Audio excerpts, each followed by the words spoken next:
Tengo la palabra al senador Mansilla, al senador Fernández y al senador Pichetto. Senador Mansilla. Muchas gracias, señora presidenta.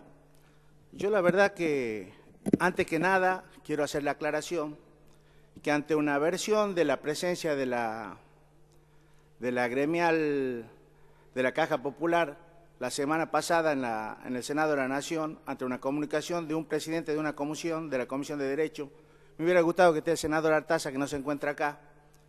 Hice una consulta telefónica porque primero le quería explicar al senador Artaza, con la presencia de gente de la Caja Popular, había venido una comisión de 3 personas, ante la notificación que había pasado el senador Artaza por algunos senadores. Bueno, el senador Artaza en ese momento me había dicho que era una reunión ante un pedido del senador Cano que lo había hecho en el bloque, porque yo le preguntaba si era una citación oficial de la comisión para los senadores. Y si es que era oficial, yo quería participar de la reunión con la comisión que había venido de la Caja Popular, de empleados de la Caja Popular, para dar su versión. Él me dijo que era un pedido del senador Cano y que iba a ver a dónde se lo recibía. Y si era recibido en la comisión, nos iban a invitar a nosotros para que demos nuestro punto de vista. Yo le hice la aclaración en ese momento que queríamos que sea una comisión chica para que podamos dialogar, porque había habido hechos que distan mucho con el diálogo y la cordura y la democracia que estamos viviendo en anteriores ocasiones que le había tocado hablar o dialogar a la bancaria. La bancaria se la conoce como bancaria, es el gremio que nucleaba a los trabajadores de la Caja Popular. Y digo nucleaba porque enseguida voy a dar los argumentos porque digo que nucleaba antes. En ese sentido hemos sido invitados en el momento en que se habían reunido en el bloque y no en la comisión. Entonces decidimos no ir y no había 4 personas como se habían comprometido, había más de 20. Nos fuimos y de ahí nos enteramos porque se había tomado una resolución de que se le iba a plantear al tema acá. Yo pregunté si en la parlamentaria se lo había nombrado al tema este, me dijeron que no. Por eso quiero dejar que me dejen explayar a mí, porque yo lo he escuchado al senador Cano, y no quiero que me saque del eje de la cuestión. Antes que nada, este no es un problema laboral como se lo quiere plantear acá, es un problema gremial y político. Con los argumentos que voy a dar, ¿por qué son gremial y por qué son políticos? Primero, es mentira, es una falacia que se ha despedido gente. Se le ha vencido el contrato a un grupo de trabajadores que, como se estila hacer en la Caja Popular de Ahorro, desde su creación, diría, se lo hace primero redactándole el contrato a término, cosa que hasta ahora se la venían haciendo con total normalidad. Quiero aclarar que de la Caja, al frente de la Caja estuvieron muchísimas personas, inclusive el secretario general, uno de los miembros de la gremial bancaria, como es el señor Carlos Cisneros, que también aplicaba el mismo sistema en ese momento cuando era interventor de la Caja Popular, el mismo sistema que hoy está cuestionando. En ese sentido, señora presidenta, yo lo que quiero decir es que la Caja Popular, para los senadores que no la conocen, es una entidad autárquica del Estado provincial conforme a la Ley 5.515. No es una entidad privada.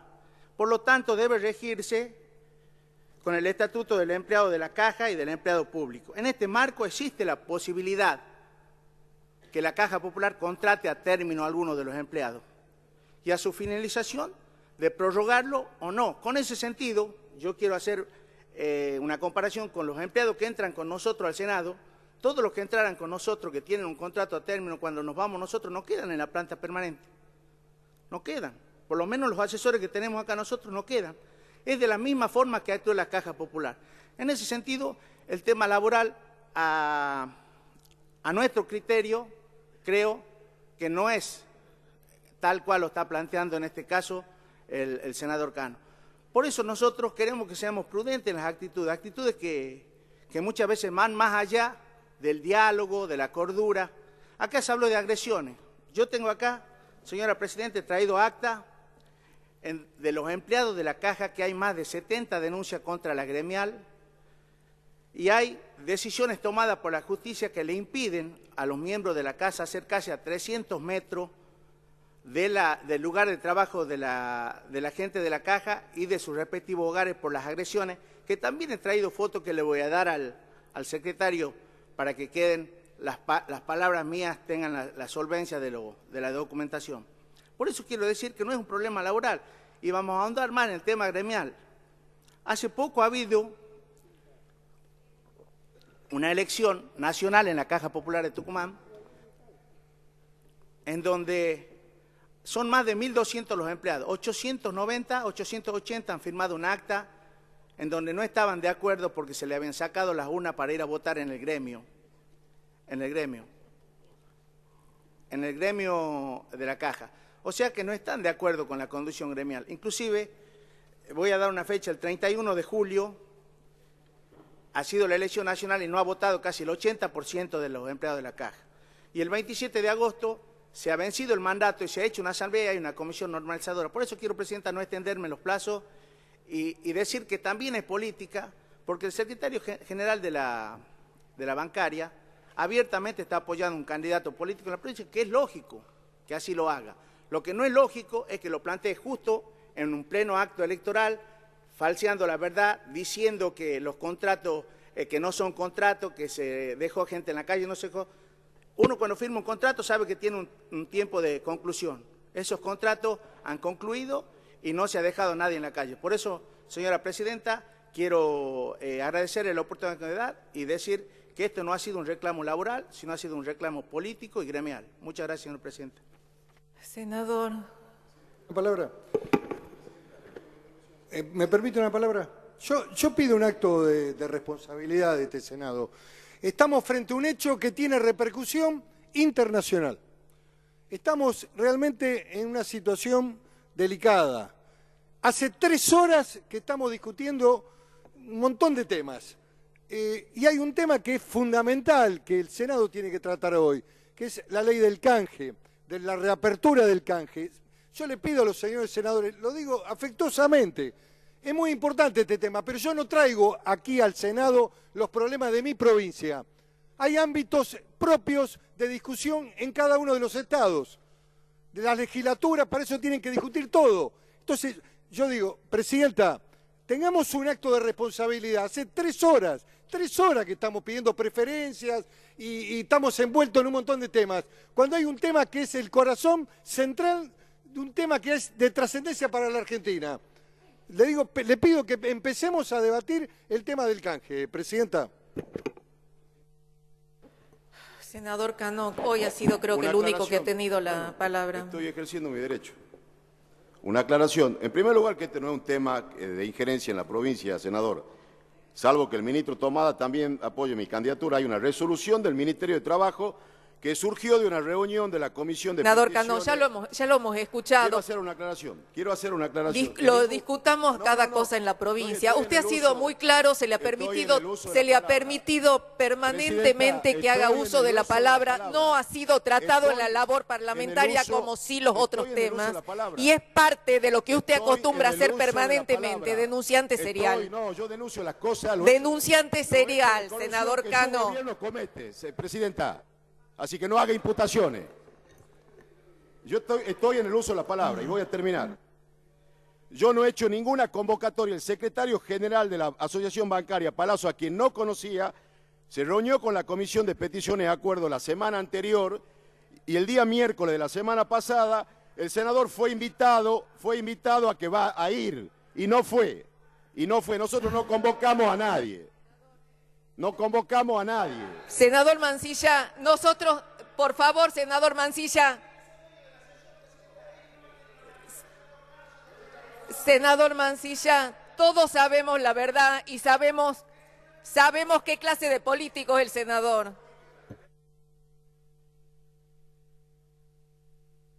¿Podemos empezar con el tema, Presidenta? ¿Podemos empezar con el tema? No se puede debatir, Presidenta. No se puede debatir porque vamos a pedir, por favor, que pongamos un poco de orden y terminemos. Bueno, senador Aníbal Fernández, y después, a continuación de eso, vamos a comenzar con la exposición del tema que nos trata hoy. Gracias, Presidenta. Solo para aclarar, son 2 minutos y nada más. Me parece que el tema ya está debatido, lo que se quería conocer de la provincia se conoció, pero debo decirle que desde la acordada de la Corte del 12 de abril de 1869, Bonorino en representación de Plaza de Toro, dice: es un hecho y un principio del derecho constitucional que el poder de policía local pertenece a los gobiernos locales. ¿Qué quiere decir? Que este, si un tema, sea gremial, sea político o sea laboral, debe quedar en la provincia de Tucumán. No lo tomen a mal, con todo el cariño lo digo al senador Cano, que sabe que le tengo, y a usted, Presidenta. ¿Por qué razón? Y porque si el ministro Tomada sacó una resolución, debo decirle que no es correcto. Hay un señor que ha escrito un libro muy importante, lo recomiendo, mi amigo, el Tano Sapia, cordobés radical y de Talleres, como dice él, que ha hecho un libro ejemplar en términos del poder policía en materia laboral y habla con toda claridad que esto debería quedar en la provincia de Tucumán. Entonces, insisto, ya está, lo que pudieron decir lo dijeron. ¿Por qué no sigamos adelante con el canje? Gracias, Presidente. Corresponde la consideración de órdenes del día con proyectos de comunicación, declaración y resolución sin observaciones que por secretaría se enunciarán. Señor secretario. Orden del día 314 y 315. Ya fue votado el plan. 317 a 323, 325 a 327, 332 a 336, 338 a 342, 356, 358 a 364, 367 a 376, 380 a 384, 387 a 393, 396 a 410, 464 a 480 y 482 a 494. En consideración. Aprobado. Corresponde la consideración de los órdenes del día con proyectos de ley que por secretaría se enunciarán. En primer término, corresponde la orden del día 496, dictamen de la Comisión de Presupuesto y de Hacienda y de Economía Nacional de Inversión, en el mensaje y proyecto de ley del Poder Ejecutivo por el que se le autoriza a realizar todos aquellos actos para la conclusión del proceso de reestructuración de los títulos públicos en estado de diferimiento de pago en el mediano y largo plazo. No tengo lista yo, ¿no? Secretaría, ¿por qué no le damos lectura para hacer cierre de oradores? Y comienza por nuestro bloque el miembro informante, que es el senador Aníbal Fernández. Bien. Si estamos de acuerdo, leemos la lista y la cerramos. Bien, senadores, miembro informante Fernández, Montero, Romero y Linares. Después están los senadores González, Monllau, Negre, Estensoro, Mayans, Cimadevilla, Escudero, Juez, Iturres, Basualdo, Godoy, Morales, Diperna, Cano y eventualmente Fernández como miembro informante, si tiene que contestar algo, como presidente de la Comisión de Presupuesto y de Hacienda. Y cierran los senadores Berna, Giustiniani, Rodríguez Sanz y Pichetto. ¿Les parece bien que cerramos la lista? Tiene la palabra el senador Aníbal Fernández. 3 minutos el miembro informante, 10 minutos por orador, los demás senadores. Esto está siempre claro, hay que pedirle a los senadores que lo cumplan, senador Pichetto. A veces no se cumple, y autoricemos también las inserciones. Gracias, Presidenta. En mi condición de presidente de la Comisión de Presupuesto y miembro informante del Frente para la Victoria, vengo a presentar el proyecto que le permita al Poder Ejecutivo Nacional concluir con el proceso de reestructuración de los títulos públicos elegibles para el canje caretulado con el número Poder Ejecutivo 112 del presente año. Es de público conocimiento el reciente fallo de la Cámara de Apelaciones de Nueva York, Presidenta, que desconoce lo actuado en estos canjes practicados en el año 2005 y en el año 2010, y que comprendieron al 93% de la totalidad de la deuda defaulteada. Para graficar esta visión, basta con resaltar algunos ejes centrales que me parece que son relevantes y que es bueno aclararlos en este caso. Existe en Estados Unidos, señora Presidenta, una ley federal que protege a los estados soberanos que emiten deuda en los Estados Unidos. Esta ley se la conoce como la Ley de Inmunidad Soberana. Por obvias razones, la reestructuración de la deuda de los argentinos tan discutida desde el primer momento del comienzo del segundo proceso, digamos, a partir del año 2003, del 25 de mayo del 2003, y que comienza esta transformación y ordenamiento de reestructuración de la deuda, goza de esta inmunidad soberana. Por ello es incomprensible la intromisión y, sobre todo, es incomprensible la intromisión partiendo del eje que después de haber hecho los canjes hayamos obtenido el 93% de aceptación de los mismos. En estos mismos hay derechos y obligaciones de las partes, por sobre todo se trata de un Estado soberano como es el nuestro, y en ese marco, conforme lo establece el artículo 75, inciso séptimo de la Constitución Nacional, siendo atribución del Honorable Consejo de la Nación arreglar el pago de la deuda interna y de la deuda externa, proponemos, con este proyecto conocido como el PE 113 del año en curso, autorizar al Poder Ejecutivo a realizar los actos para concluir con el proceso de canje de la reestructuración de los títulos elegibles ya definidos oportunamente por el decreto 1735 de diciembre del 2004 y por el decreto 503 de abril del 2010. El objetivo es permitir que se presenten aquellos que no se hubieran presentado, eso estamos hablando de ese remanente del 7%, conforme lo establece el artículo 65 de la Ley de Administración Financiera para adecuar los servicios de la deuda a las posibilidades ciertas y fácticas del Estado Nacional en mediano y largo plazo para su pago. Y, por supuesto, sosteniendo un trato equitativo con los tenedores, conforme lo establecido en los canjes producidos en el año 2005 con el 76% y en el 2006 con el 17% agregado, en el 2010 con el 17% que se agregara oportunamente. Es dable aclarar, señora presidenta, que partimos de una deuda defaulteada de 81.836 millones, 40.363, es decir, el 49% anterior al 10 de diciembre de 1999 y el 51%, 41.473 entre el 10 de diciembre de 1999 y el momento exacto del default. La propuesta inveterada a nuestro país y fundamentalmente por el Fondo Monetario Internacional y los grandes gurúes que manejaron la economía internacional y que tanto daño nos han provocado siempre ha sido paguen para que puedan crecer. Ese ha sido el objetivo. Ha sido Néstor Kirchner el que planteó fuertemente el cambio de ese paradigma expresando al mundo que se necesitaba crecer para poder pagar. Lo sostuvo en la Asamblea de Naciones Unidas en el mes de septiembre del año 2003, perdón por la autorreferencia, pero he tenido la oportunidad de acompañarlo en esa oportunidad, y lo graficó con una expresión más que contundente: los muertos no pagan deudas. Era imperioso que nos dejaran crecer para que después de ese momento, estando en pleno proceso de crecimiento y transformación necesario para los argentinos, pudiéramos hacernos de los fondos imperiosos para poder cumplir con esas obligaciones. Así llegamos a ese 2005, ese cambio, ese canje específico del 76%,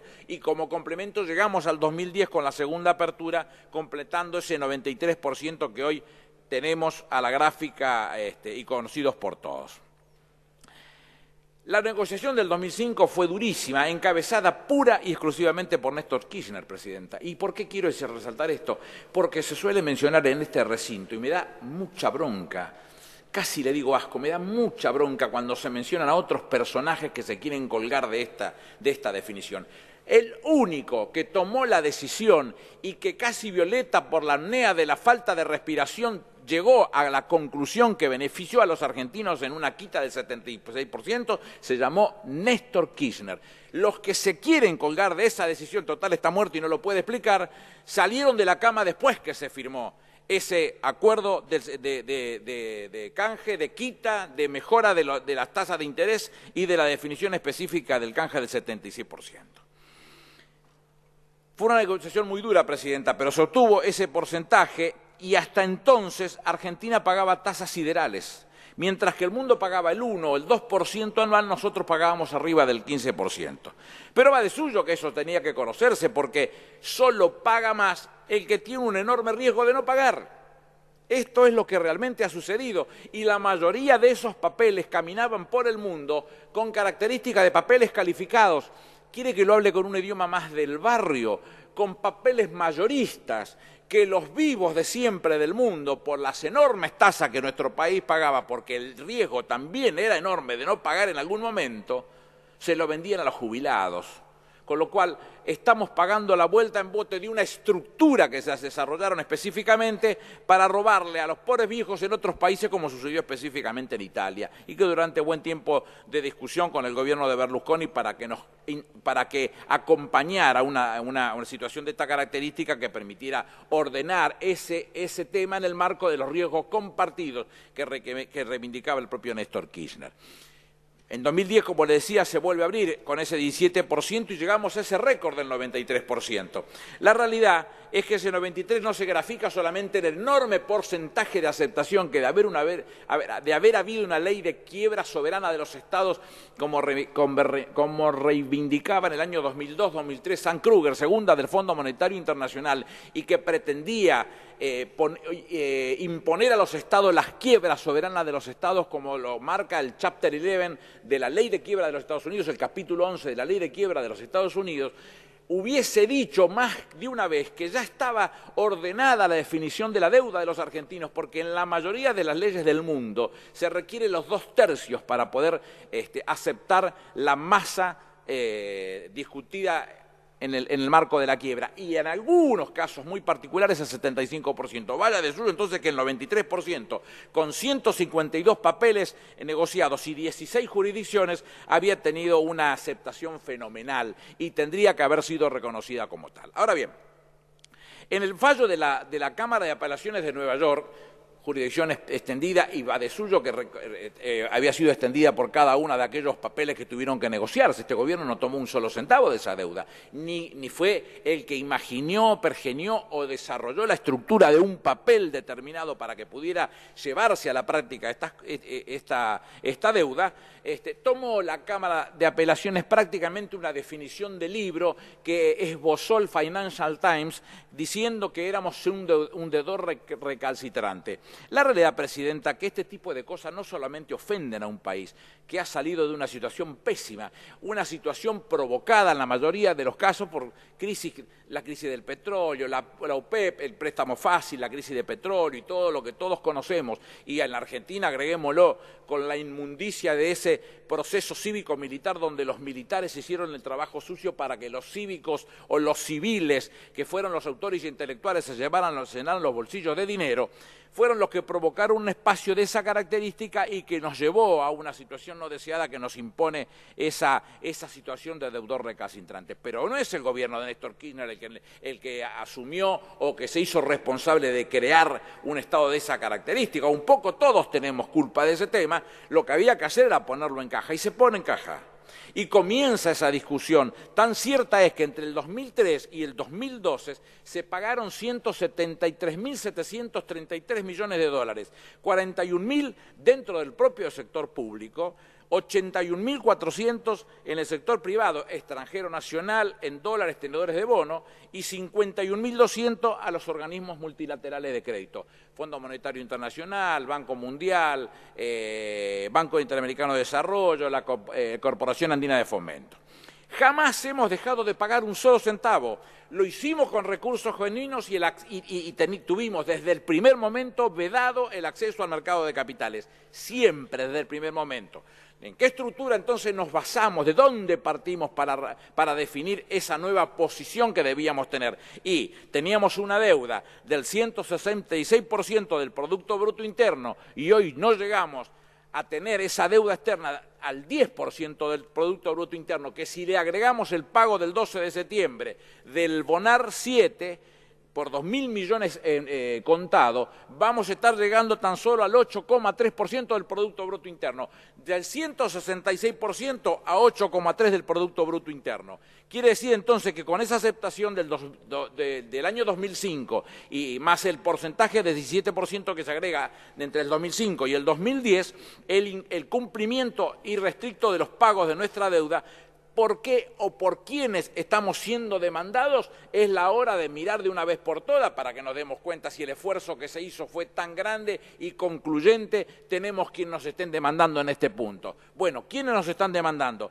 Nos están demandando tenedores de título, en su inmensa mayoría, que compraron la deuda con el único objeto de generar una demanda específica y cobrar el valor total o el valor nominal de cada uno de los papeles. Es lo que todo el mundo conoce como fondos buitre. ¿Por qué buitre? Porque les importa un comino lo que les sucede a la vida de los países en sí mismos y mucho menos a sus vulnerables, a sus pobres, a los que tienen hambre, a los que las pasan mal. No les importa nada. Compran un papel de un determinado país, lo atacan decididamente con todo su andamiaje jurídico para tratar de sacarle un beneficio específico cuando llegaran al momento de poder cumplir con ese objetivo, que es el de cobrar la totalidad. Si nosotros tomamos una parte de los que nos están demandando en este momento o de la causa específica que ha tenido sentencia en la Cámara en estos días, es el fondo Elliott, que todos conocen, que compró los papeles en el año 2008. Compró valor nominal 400 millones de dólares en 40 millones de dólares y pretende cobrar 720 millones de dólares, 1.400%, Presidenta, para que nos demos cuenta. Entre otros de los papeles que tiene en cuenta la Cámara Federal de Nueva York está lo que se conoció como los FRAN, Floating Rate Agreement Notes. Estos FRAN, estos fondos, tuvieron la enorme bestialidad, casi un delito de agresión a la patria, donde Cavallo, en el segundo Cavallo en el proceso del gobierno de la Alianza, y hago cargo a Cavallo, no le carguemos la tinta a ninguna otro responsable político por esta situación, le puso nada menos que la tasa de interés ajustada al riesgo país.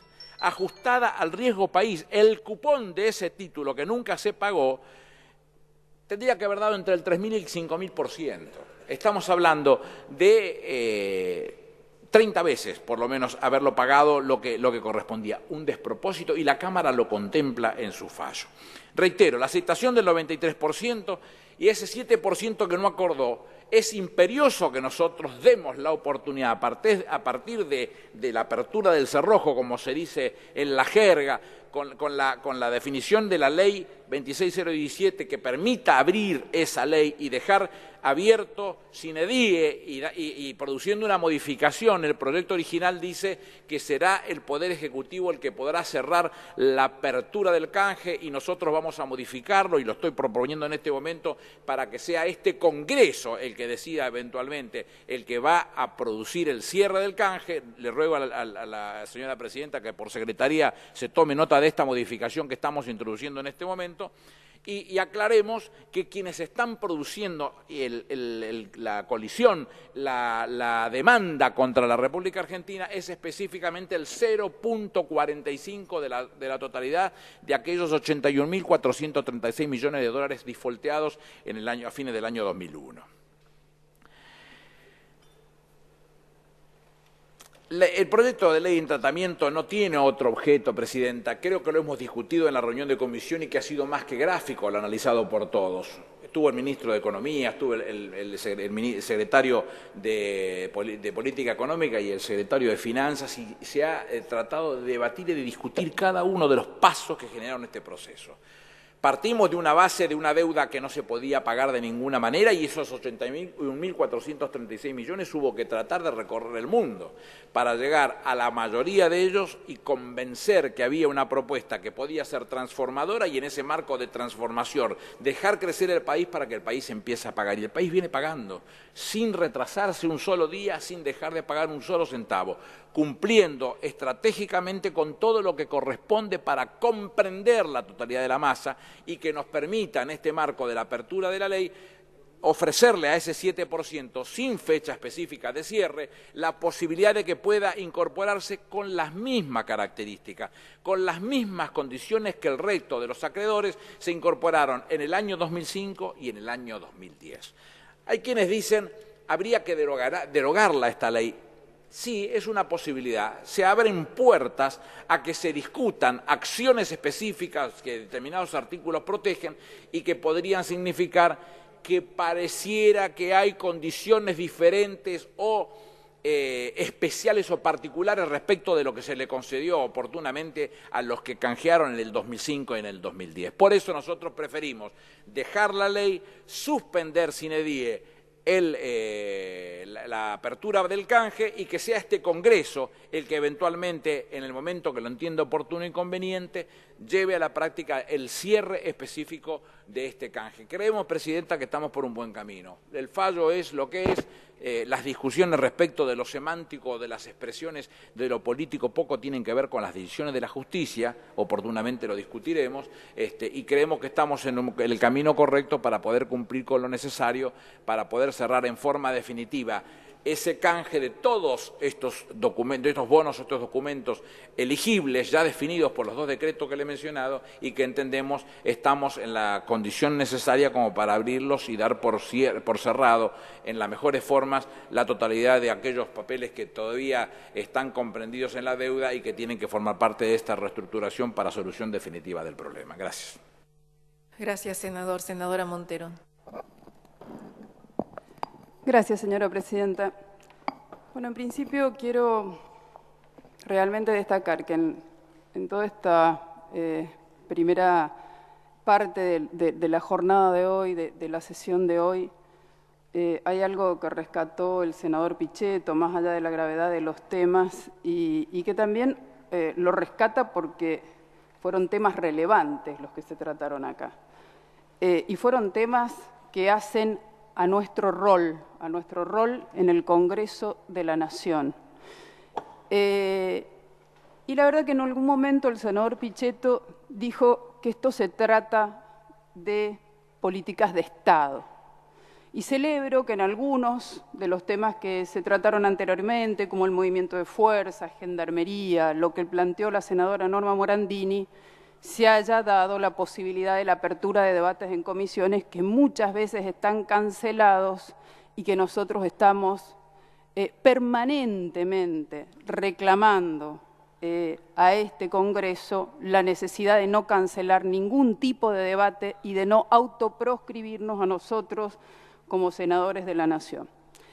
Debo decir que cuando empezamos a discutir este tema de la reapertura del canje y la derogación o no, o la suspensión de la ley Cerrojo, en nuestro bloque no fue un tema sencillo. Y fundamentalmente lo que primó fue hacer una abstracción del contexto político, electoral, que a veces nos empuja a determinadas decisiones, y tomarnos con la responsabilidad de que como Congreso de la Nación somos parte del Estado argentino que tiene que dar señales muy claras hacia adelante, que creemos que es lo que ha fallado en este último proceso de negociación de deuda. Y lo hacemos también en un marco en el que creemos que hay una transición hasta el 2015, que es una transición muy complicada y que la verdad que venimos entorpeciendo, se viene entorpeciendo sistemáticamente a pesar de que hemos levantado las voces infinitamente, de veces desde la oposición. Y digo esto porque la verdad es que el tema inflacionario, el tema de desdoblamiento cambiario, el tema de la complicación de las cuentas fiscales, que este año posiblemente lleguemos a 70.000. Estamos haciendo los cálculos, les digo la verdad, estamos haciendo los cálculos de cuál va a ser el déficit fiscal con el que vamos a terminar este año, entrampado por malas decisiones en los cálculos de recursos y fundamentalmente por pésimas decisiones a nivel de la aplicación de estos gastos, en la aplicación de los recursos a los gastos. Y no puedo abstraerme del tema energético y lo que implica esto en nuestra matriz y la pérdida de abastecimiento del sistema energético y la cantidad de subsidios que esto está derivando, o de lo que hablábamos anteriormente, caso Aerolíneas Argentinas, ¿con cuánto vamos a terminar? Posiblemente este debate lo vamos a dar mucho más ampliamente en presupuesto, pero lo que quiero decir es que las cuentas fiscales están comprometidas.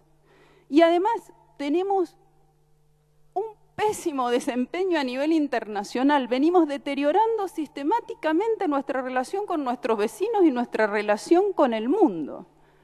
Y en este tema en particular, que era un tema que reconozco, senador Fernández, que veníamos teniendo ciertos méritos a nivel de lo que había sido la reducción de la deuda, por lo menos con los tenedores privados, y el esfuerzo que se había hecho con los 2 canjes anteriores, y que habíamos logrado involucrar al 93% en 2 mecanismos de canje, ahora por un 7% y fundamentalmente por la acción del 0,45, bien lo explicaba la presidenta, estemos poniéndonos la guillotina en la cabeza con este tema de la deuda, que si bien era una deuda que a nivel de PBI, como usted decía, ha reducido sus márgenes con respecto al Producto Bruto, hay que mirarla con quién nos endeudamos para pagarla. El 53 son 197.000 millones de dólares la deuda consolidada del Estado Nacional hacia adentro y hacia afuera. Y el 53% de esto, 58 creo que es por ciento de esto, está con el Estado Nacional. Es decir, está con los jubilados, está con el Banco Central, está con el Banco Nación. O sea, es una deuda que tenemos con nada más y nada menos que las personas más vulnerables de la Argentina, que son los jubilados. Y nada más ni nada menos que con un Banco Central que en este momento, la verdad es que estamos en una situación bastante delicada, con una pérdida en sus balances patrimoniales o con una situación de disminución de reservas, con desdoblamiento cambiario y frente a problemas de tipo de cambio que no sabemos si hay ataques especulativos del peso, qué tan fuerte va a ser para defender. Y con el Banco Nación, que tendría que estar financiando las actividades productivas del país, financiando la vivienda, financiando la déficit que tenemos en infraestructura social, productiva en el país. Bueno, esta es la principal deuda que tenemos. Y resulta que veníamos ganando, me decía un asesor, bueno, veníamos ganando 2-0, es decir, teníamos 2 canjes hechos, 2 canjes donde habían el 93%, y de repente nos empatan 2-2 y estamos sujetos a un final casi trágico, digamos, donde hay una angustia de por medio que llegamos hasta pedirle a Dios, ¿cierto?, que nos saque de esta situación y que ilumine a la Corte de Estados Unidos. Me parece que acá hay que reconocer las cosas como son. Hubo errores graves en esta última etapa, en este último proceso, errores que están puestos en el fallo Griesa, errores porque dice que se violaron las condiciones de pari passu, de igualdad de condiciones, pero que además fueron expresados también en términos de lo que habían dicho y habían expresado la Presidenta de la Nación y los funcionarios, los máximos funcionarios de economía, con respecto a que no se iba a pagar y a que la justicia de Estados Unidos, a quien nos habíamos sometido, a quien habíamos aceptado, era justicia colonialista o expresiones disvaliosas. Con la necesidad de qué, yo decía en la comisión, a ver, se me viene a la cabeza, uno es soberano, sí, es soberano de sus silencios y es esclavo de sus palabras, y si estamos sometidos a una justicia extranjera porque tuvimos que aceptarla en condiciones disvaliosas, digamos, o que nos encontramos en una situación muy crítica cuando se empieza esta renegociación, ¿por qué trabajar de esta manera? Y también me pregunto con los abogados, ¿no? Es decir, nosotros pedimos que vengan los abogados a explicar. Sería realmente muy valioso que en este proceso tuviéramos ese intercambio con los abogados. No sé cuánto cobrará un buffet de abogados, pero cuando uno lee el fallo del juez Griesa, y le pregunta a los abogados sobre los dichos de las autoridades argentinas, dice que no contestaron. Evitaron contestar. Entonces, yo sinceramente creo que hubo en ese proceso mucho de irresponsabilidad, mucho de desmanejo. Y quiero recordarles que nosotros en Mendoza tuvimos un proceso de canje. Se inició en el 2004, son bonos que están refinanciados hasta el 2018, ya estamos cerca, digamos, de terminar de pagar. No nos fue sencillo, hubieron 2 operaciones de canje, tuvimos 2 juicios que resolvieron favorablemente en los tribunales también de Nueva York, y finalmente no cerramos, no pusimos ley cerrojo, generamos las condiciones de pari passu, actuamos institucionalmente y con respeto, y entraron el 100% de los tenedores, por lo cual Mendoza tiene refinanciada toda su deuda. Y lo pongo esto como ejemplo porque la verdad que hacemos discursos fuertes, con cierta visión populista, si se quiere, que pegan hacia adentro, pero finalmente terminan siendo, por sus efectos, medidas de derecha que terminan golpeando a los que menos tienen. Nosotros realmente creo que todas estas mentiras ya se desploman. Estas mentiras se desploman y nos golpean. Y necesitamos que el gobierno, y no nos vamos a negar a darle al gobierno las herramientas que necesita. Ellos son el Ejecutivo, ellos son los responsables del proceso de negociación en estas instancias y nosotros los tenemos que autorizar. A lo que nosotros de lo que no nos podemos abstraer es de que vengan a rendir cuenta al Congreso y hacerles el llamado de atención que le estamos haciendo en este momento. Y es por eso que hemos hecho un dictamen de minoría. Y en este dictamen de minoría estamos modificando el artículo 1, el artículo 5 y el artículo 7. En el artículo 1 estamos pidiendo, y lo voy a leer porque a mí realmente me gustaría que el oficialismo lo contemplara, porque podríamos, si hiciéramos esto, tal vez acompañar todos mucho más gustosos esta apertura del canje. Pero voy a leer la modificación que nosotros le queremos hacer, está sobre todo en la primera parte del artículo.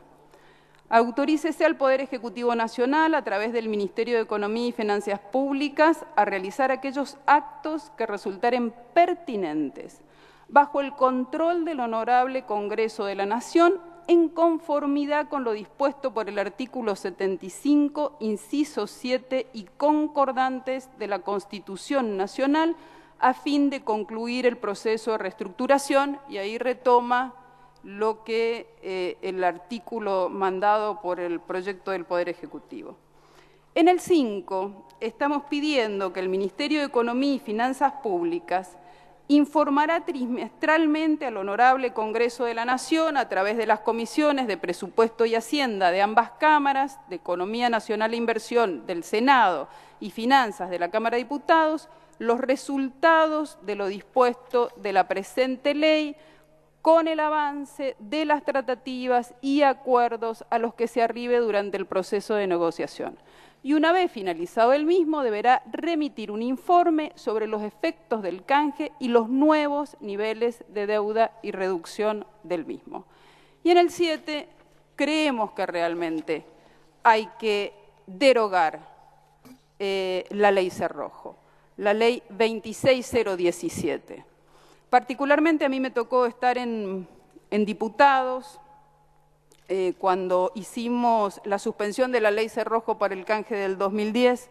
Me parecía que este era un tema vital. No estuve en el debate del 2005, pero creo que este es un tema y por eso he traído aquí la situación del canje de Mendoza. Lo dejamos abierta la posibilidad de que ingresaran tenedores de bono para poder reestructurar, y la verdad que logramos que el 100% de los tenedores entraran al canje, y me parece que es una medida apropiada por lo que nos queda, para dar señales claras, absolutamente claras, que queremos fijar condiciones de pari passu, de igualdad de condiciones y que tenemos voluntad de que ese 7% que ande dando vuelta para reducir los riesgos entre al canje y que la Argentina demuestre, como lo ha venido demostrando en los 2 canjes anteriores, de que realmente y efectivamente ha reducido su deuda, al menos con los tenedores